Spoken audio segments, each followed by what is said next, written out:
Good morning students. तर दिवाळीच्या सुट्ट्या आता संपलेल्या आहेत आणि आपल्या सेकंड टर्मला सुरुवात झालेली आहे.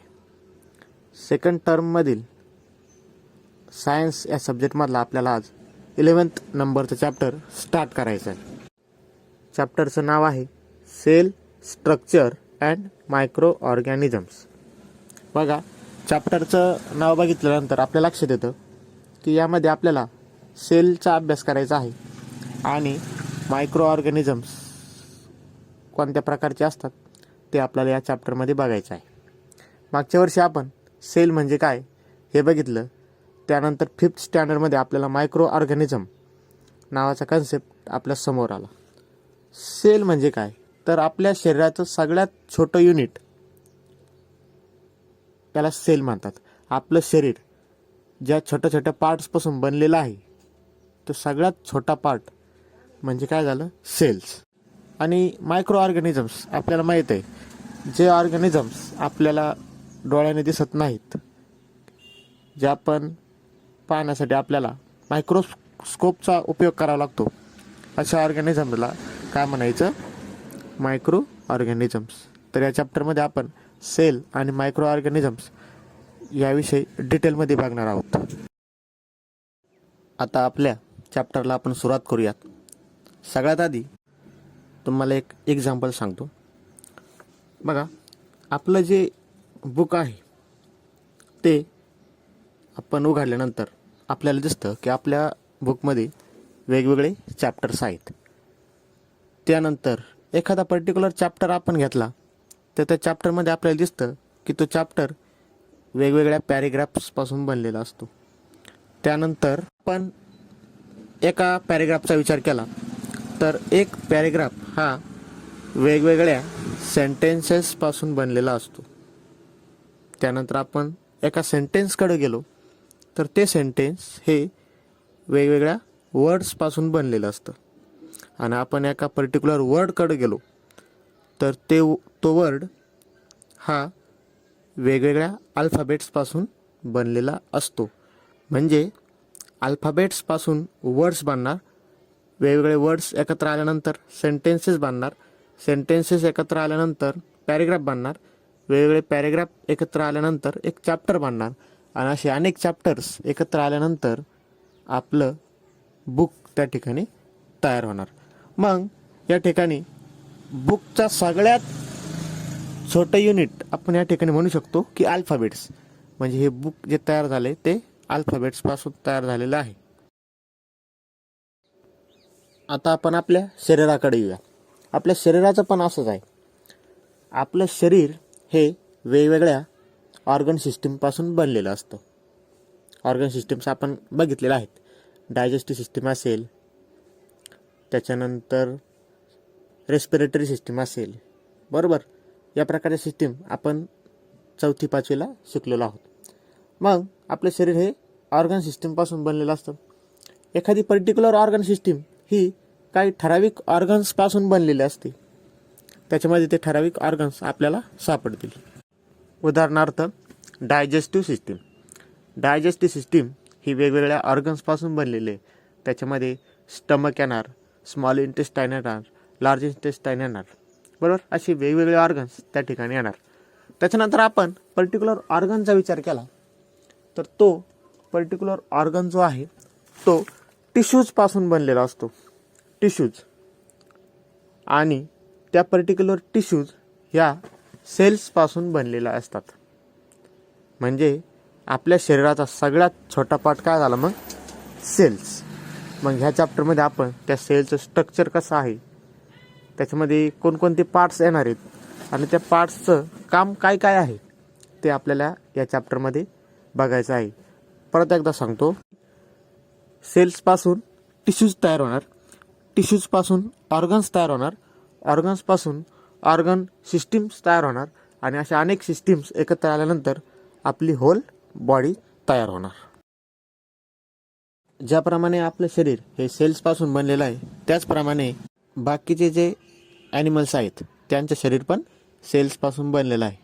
त्यानंतर प्लांट्स पण याच प्रकारे सेल्सपासून बनलेल्या असतात. जे युनिसेल्युलर ऑर्गॅनिझम्स आहे, फक्त एका सिंगल सेलपासून बनलेले असतात, त्यांची जी लाईफ प्रोसेस आहे किंवा ऑर्गनचं फंक्शनिंग आहे ते सगळं सेलमध्ये चालतं. ते आपण नंतर स्टडी करणारच आहोत. आता पुढं जाऊ. 1665 साली एक शास्त्रज्ञ आहे रॉबर्ट हुक नावाचा. याला सगळ्यात आधी हे सेलचं स्ट्रक्चर कंपाऊंड मायक्रोस्कोप खाली दिसलं. हे स्ट्रक्चर त्याला मधमाशांच्या जाळ्यासारखं दिसलं आणि ह्या स्ट्रक्चरला त्यानं सेल्स असं नाव दिलं. सेल्स या शब्दाचा अर्थ स्मॉल रूम असा लॅटिन भाषेत होतो. त्यामुळं ते सगळ्यात छोटं त्याला जाळीसारखं जे स्ट्रक्चर दिसलं त्याला त्याने सेल्स असं म्हणलं. त्यानंतर पुढं काही सायंटिस्टने याच्यावर अभ्यास केला, वेगवेगळ्या माहिती समोर आली आणि सगळ्यात शेवटी 1885 साली जगासमोर असं आलं की जेवढे जगातले ऑर्गॅनिझम्स आहेत त्याच्यामध्ये प्लांट्स येतील, ॲनिमल्स येतील, हे सेल्सपासून बनलेले आहेत. आता पुढं चला. Measurement and observation of the cells. बघा, सेल्सची साईज कशी मोजली जाते आणि त्या कशाच्या सहाय्याने बघितले जातात. तर आत्ताच सांगितल्याप्रमाणे कंपाऊंड मायक्रोस्कोप याचा वापर हा सेल्स बघण्यासाठी केला जातो. 1673 मध्ये अँटॉन आणि लेव्हनहुक ह्या दोन शास्त्रज्ञांनी मायक्रोस्कोपच्या वेगवेगळ्या लेन्सेस डेव्हलप केल्या. त्याद्वारे त्यांनी बॅक्टेरिया आणि प्रोटोझोआ यांच्या सेल्स त्यांनी अभ्यास केला. म्हणजे जे पहिले शास्त्रज्ञ ठरले की त्यांनी बॅक्टेरिया बघितल्या. आता कंपाऊंड मायक्रोस्कोपची डायग्राम तुम्हाला शेजारी दिसते बघा. आपल्या स्कूलमध्ये कंपाऊंड मायक्रोस्कोप आहे. ज्यावेळेस रेग्युलर स्कूल सुरू होतील त्यावेळेस आपण तुम्हाला ते दाखवणार आहोत. तर पुढं जाऊ आपण. सेल्स ह्या आकाराने खूप छोट्या असतात. आपल्या उघड्या डोळ्याने ते आपल्याला दिसत नाहीत. मग सेल मोजण्यासाठी जे युनिट वापरले जातात, जसं आपण सेंटीमीटर, मीटर, किलोमीटर असे युनिट आपल्या डेली लाईफमध्ये वापरतो, ते युनिट आपल्याला सेलची साईज मोजण्यासाठी वापरता येणार नाही, कारण सेल्स ह्या आकाराने खूप छोट्या असतात.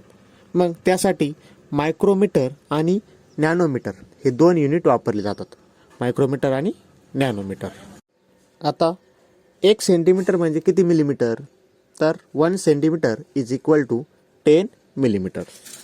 1 millimetre is equal to 1000 micrometres and 1 micrometre is equal to 1000 nanometre.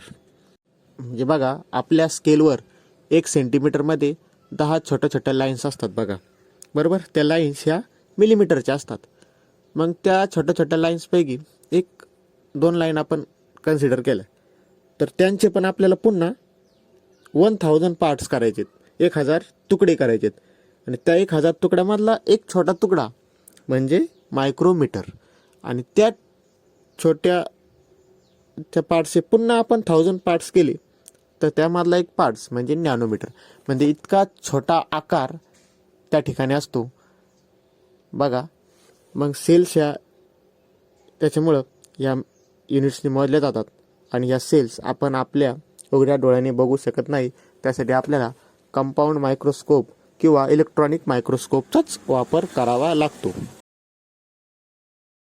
तर आज आपण बघितलं की आपलं शरीर हे सेल्सपासून बनलेलं असतं.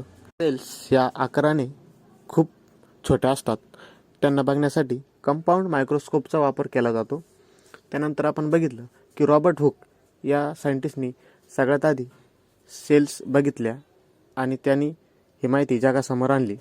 त्यानंतर सेल्सपासून टिश्यूज बनतात, टिश्यूजपासून ऑर्गन्स बनतात, ऑर्गनपासून ऑर्गन सिस्टीम बनते आणि त्या सिस्टीमपासून होल बॉडी ही तयार होत असते.